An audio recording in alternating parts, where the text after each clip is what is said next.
guys, be really welcome to my channel. I'm Bia, and today we're going to talk about an issue that a lot of teenagers um have. I would say have, but I don't know. It's understanding and overcoming teenage loneliness by meaningful connections. So let's talk about a little bit about it, because it's such a issue or a problem that we need to talk, and it must be seen. So how everyone knows teenager years are a time to growth, self-discovery, and navigating various challenges. One prevalent issue that many teenagers face is a sense of loneliness, like "To Be So Lonely" from Harry Styles' song. But it's tragic. It's more than this. As the past being constantly connected through technology, teenagers often better. I changed my hair. It's better. It's way better. Oh, let's back. Despite being strictly connected with technology, teenagers are often experience feelings of isolation and disconnections. In this video, we will explore the cause and the effects of teenager loneliness and provide a strategy to overcome that issues, foster meaningful connections, and improve overall well-being. Oh my god. Let's go, guys. I just need to find here. Here, I found. So, the first thing is shifting social dynamics. We can discuss how transmuting from childhood to teenager era often entails and changing social circles of a dynamic leading up states of isolation. We all know that the adolescence starts when you are 12, I think. 12. And after these years, you feel like everything is changing, but you are still the same. You know, for teenagers, the body changes and the voice. And I think the most changing is the circle of friends. We all know that when we are going to be a teenager, we lost some friends that, in the way that you were treated by the others people as family and as friends, it's way different. People, you were not a child, but you were still not an adult.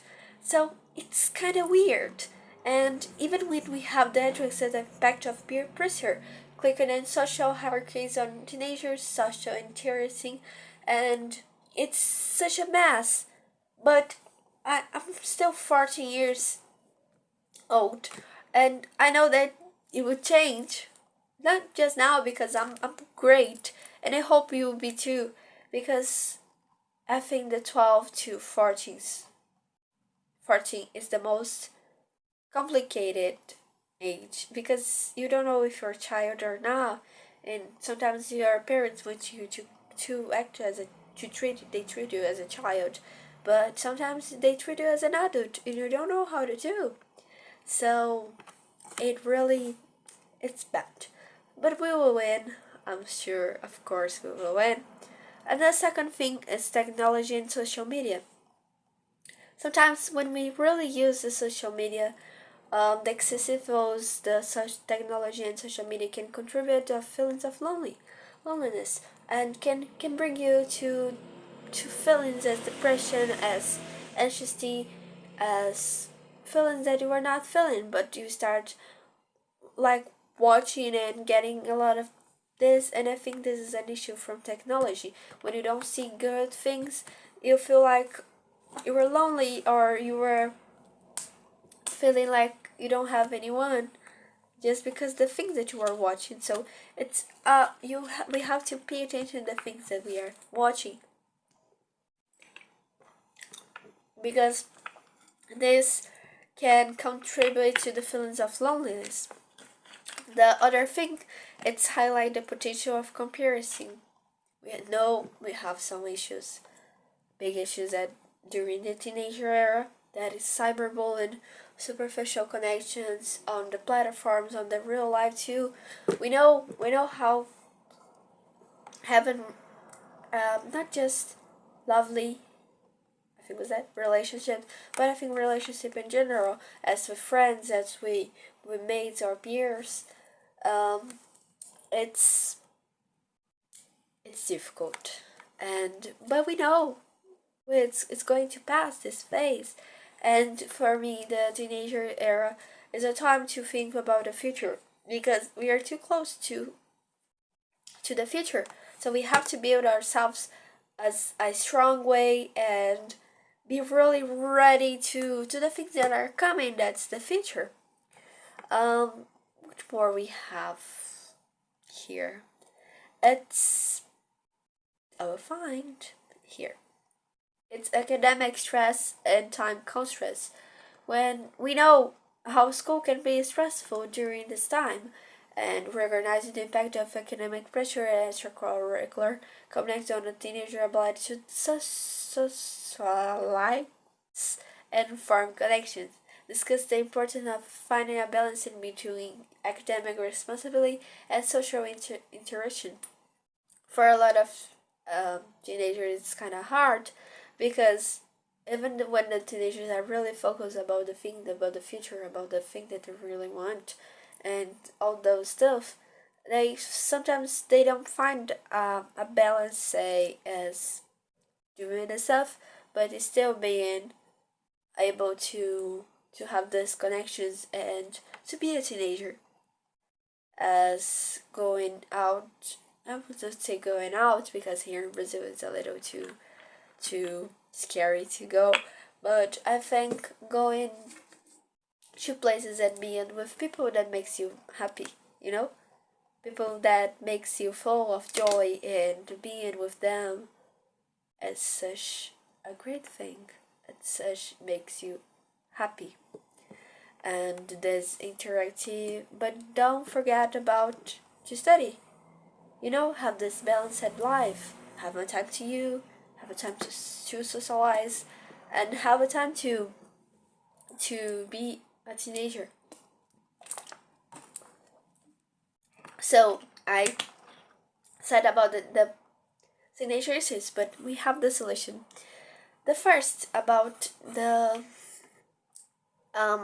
social shifting social dynamics, we can self-reflection and self-adaptation encourage the teenagers to engage in self-reflection to understand their values, interests, and goals. Goals are the most important thing, and for us the importance of accepting oneself and nurturing the self-confidence leading to authentic connection with the others, because when we truly know ourselves and we truly know what we like and what are your values that our family or stuff taught us, and we really know who we are, we can have a better connections with people.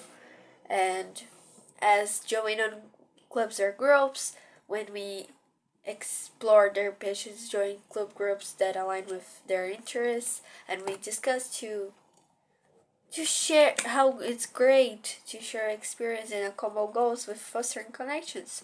But I mean, I'm not talking about bad connections. I'm saying about people who makes you on top and makes you feel great. As when we try to get with people that we love and we care. But the difficult thing is finding those people to be able to talk about. As among a girl who really loves to study, I love to study a lot. That's why that I'm always talking about this, because I don't just love to study, but I like to how this is going to be promising in my future. But I like to Harry Potter. I like One Direction and Harry Styles and Taylor Swift. So I when I found some people that likes the same thing as me, I was really happy. And I have these friends. So you have to find friends that have the same tastes of things as yours. As if you like One Direction as me, find people who like One Direction too. So having this thing and join this thing, it's really great. The third thing is volunteering community engagement. I think when we do something great to the others, when we volunteer and positive back of giving back the community through the volunteer or participating in community projects, and it's when we help the others, I think they'll only go away and our hearts are really light up with love and treating people with kindness. I mean, doing all the thing that we think that is great to the others, the things that we want they do to us, and treating people with kindness, helping the others.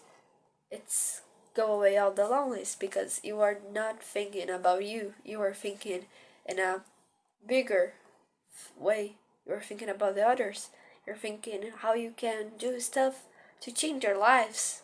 You know, you don't have to like starting doing in your home with your family, with you have siblings, like trying to treat the way better your siblings, and then the way that you live and go in a bigger way, I think. And our hearts light up with I do volunteer work too, and I know our hearts light up with a love that we can we can talk as Jesus love. I think I love this thing. I think it's going to be helpful to you too, guys. What more we have? Seeking support. What we're talking is about find people who you trust as your parents or as adults that you really trust, and talk to them. Talk to them. Find this support as a psychology or a teenager or a teacher. A teenager now, guys, a teacher, and the support groups. It's really great because it's like if we are lonely and feeling loneliness, we decided to create this thing and talk. It's better when we talk, I know. And other thing is developing social skills. As I'm talking, when we are doing something great to the others, as active listening, empathy, and effective communication, we can how can I say, we can be as a better person, I think, and they'll only go away because we are doing stuff to the others. And the last thing is encouraging us teenagers to create a healthy balance in between online and offline interactions. I know how online world is incredible, but we know we still have the offline world. So we still have our parents, our friends, and be really there in the moment when you are doing stuff. As if you are like with your parents, just taking a walk, enjoy it. No, you don't have them forever. It's bad, but we have to know. Enjoy every part of your life and take a balance during your online and offline interactions, spending quality time with your friends and family. We know teenage loneliness is a common and complex issue, but understanding the proactive measures is a possibility to overcome it by focus on self-adaptation, join groups, and engage in community service, developing social skills, seeking support, and balancing online interactions. Teenagers, I'm putting myself there, can cultivate meaningful connections and combat the feelings of isolation. Remember, building less connections take time and effort, but rewards of genuine compassion and emotional well-being are worth it. So that's it, guys. I hope this video changed a piece of your life, and thank you so much. See you in the next video. Bye bye.